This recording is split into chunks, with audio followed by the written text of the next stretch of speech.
Alright, gentlemen, welcome to yet another exciting episode of Man Tries Struggling to Yell Over Traffic.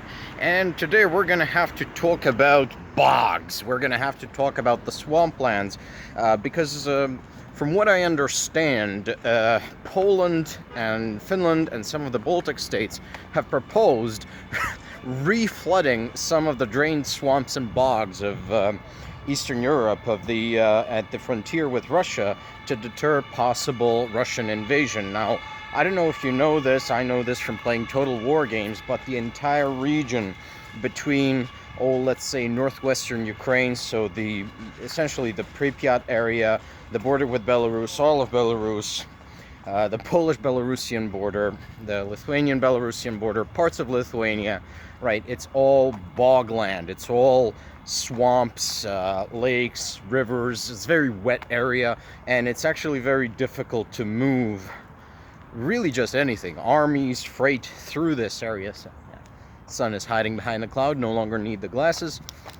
Well, anyways, so these countries are proposing, okay, so we drained a lot of these swamps, let's bring them back because they have defensive value. And that is actually true, not only because it will stop armored pushes, right? Obviously, a tank cannot go through a swamp, and obviously trucks and wheeled vehicles will have an even bigger problem moving through a swamp. But speaking as someone who has trekked through swampland on a hike, like even an infantryman is going to struggle through a swamp. And you know, I did it in peacetime without people trying to kill me with drones and bullets and artillery, and without the full panoply of modern military equipment, which incidentally weighs more than a full set of knight's armor and armaments. I don't know if you knew that, but modern infantryman's kit weighs more than what a medieval knight would carry into battle. So the full plate, the weapons, the everything. And let's look at this proposal, because I consider it good and bad for two different reasons. Let's talk about the good. It is good. I mean, it is a sound defensive principle. It is a sound principle of let's build fortifications, let's fortify our borders against Russia and Belarus, because these countries are enemies of Europe, and they're going to become aggressive, and they're going to try and threaten us either after the war in Ukraine is over, provided they survive it, or during, in order to test the resolve of the Western Alliance, to test the resolve of NATO and the rising European security alliance, because NATO is, of course, a little bit dead. Well, anyways, in that respect, it is good. It is compliant with the proposals I laid out in the Stefan Batory video. Like, what would Stefan Batory do? Well, he actually fortified the borders of the Polish-Lithuanian Commonwealth, because he correctly recognized that at the time, Knyazhdom of Muscovy was a major threat to the Commonwealth and to Europe. But in another sense, it is a bad idea, because it underlies a sort of defensive mentality, whereas Europe should be punching out. Now, I'm not saying we shouldn't do this. It is a good idea, not only because it's defensively sound, but because it kills two birds with one stone. And that's really the essence of successful policy. So, a little bit of politics 101 here. If you want to get shit done in politics, you need to build a coalition.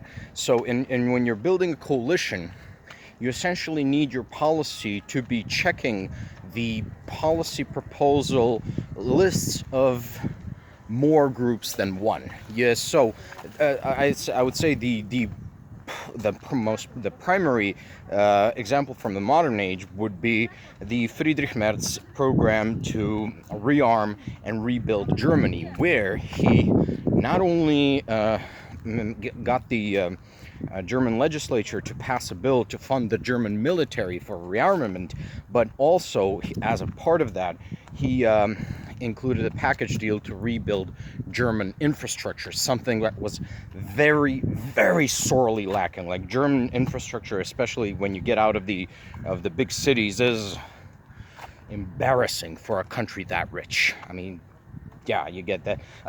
You have a situation where, I've never been to Germany, but friends who are there say you have a situation where, I don't know, Munich and Frankfurt and Berlin have better infrastructure than Skopje. Skopje is the capital of Macedonia, but some of our outlying villages and towns here in Macedonia have a lot better, infrastructure, especially in terms of internet and power, than a lot of the outlying German small towns and villages, which is, I don't know, it's intolerable if you're a first world country. And by doing so, Merz got the Social Democratic Party of Germany to go along with his proposal, because he packaged the thing he wanted to have, which is rearmament, with what the left wanted, which was reinvestment into the infrastructure of Germany.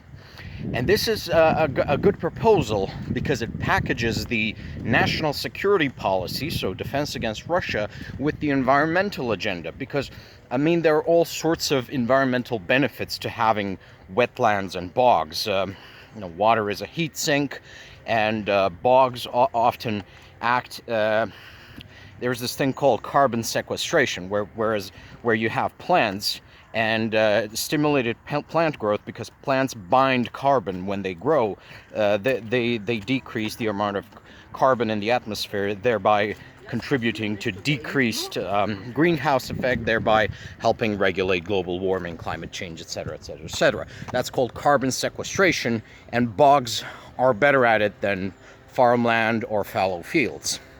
Forests are even better at it, but that's a different question altogether. And some of these lands cannot handle forest, right? They can handle bogs, but not forest. Forest requires a very specific confluence of soil conditions.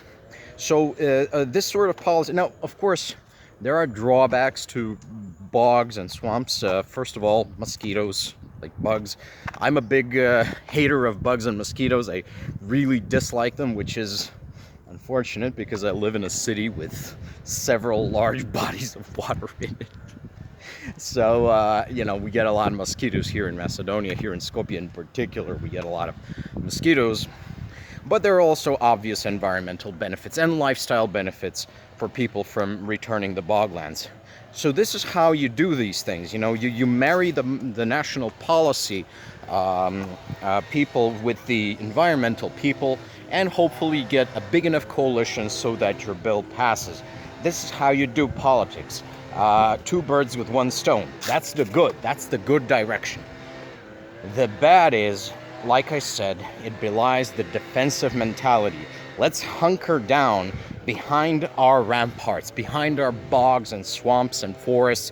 Let's hide, and the orcs won't come. Or if they come, they will get bogged down in the swamp. And they will. The swamps are a solid defensive structure. But if we want permanent peace of mind, if we want peace in Europe, then Russia's going to have to be pacified. I would say that bogs are good, fortifications are good, landmines are good. A lot of these countries are leaving the Ottawa Convention on landmines, and they're gonna go back to basically mining their borders with Russia and Belarus to prevent really the kind of thrust we saw in Ukraine in the beginning, when the Zelensky government demined the southern approaches from Crimea to Ukraine, which allowed the Russians to penetrate into southern Ukraine, take Melitopol and Tokmak, and fundamentally encircle Mariupol. They just nabbed that part of Donetsk Oblast by moving in from the south and then to the east. And that is probably the single biggest blunder of the Zelensky administration in Ukraine. We're not making that mistake. Again, the Baltic states, Poland, they're mining their border with Russia, and it's not going to get demined for a long time. However, that's all good. But the only way to have peace in Europe, the only way to finally be secure from threats from the east, whether it's Russians, Soviets, Mongols, Magyars, Huns, Visigoths, Vandals, I don't care. The only way to be sure is to dismantle the Russian state and take control of the gates of the steppes ourselves. So, dismantle the Russian Federation, completely destroy it, use the war in Ukraine to dismember the state, and then move into the remaining states, set up friendly states, the reborn Republic of Novgorod, the Rostov Republic as part of Ukraine, possibly, or maybe as an independent state, the Cossack Republic of Astrakhan. But anyways, the borders of the European world should be on the Volga-Ural. Now that's a secure border. That's the natural border of Europe, by the way, and we could even extend that further by setting up friendly republics of Bashkortostan and Tatarstan, ally with them and help them guard against further threats from the east. So that's the final lesson of the Bathory method, right? Don't just hunker down behind your defenses. Yes, build defenses. Yes, flood more bogs and swamps, use it to deter the invaders. But ultimate security comes from destroying your geopolitical adversaries. We live in a time of change. We live in a time where essentially there are going to be multiple forces in the world. You can even call them multiple poles, like let's do the whole Dugin multiple polarity thing. There's a fly on my hat. And there's going to be several. There's going to be China, there's going to be America, there's going to be India, there's going to be the Arab world if they get their heads out of their asses, and Europe if we get our heads out of our asses, and there's going to be Russia. And of all 6 of those, Russia is going to be the weakest, and Europe has the opportunity to knock the Russians out of the game right now, seize their resources, and secure our eastern border. That will help us fortify the rest of our borders against the other players. So, to sum up, good idea in the political sense, good idea from a defensive warfare perspective, but it belies the wrong attitude in Europe. And we need to fix that. We need a better attitude. We need a more aggressive attitude if we're going to keep playing this game. I guess that's it. So, bye-bye, folks, and take care.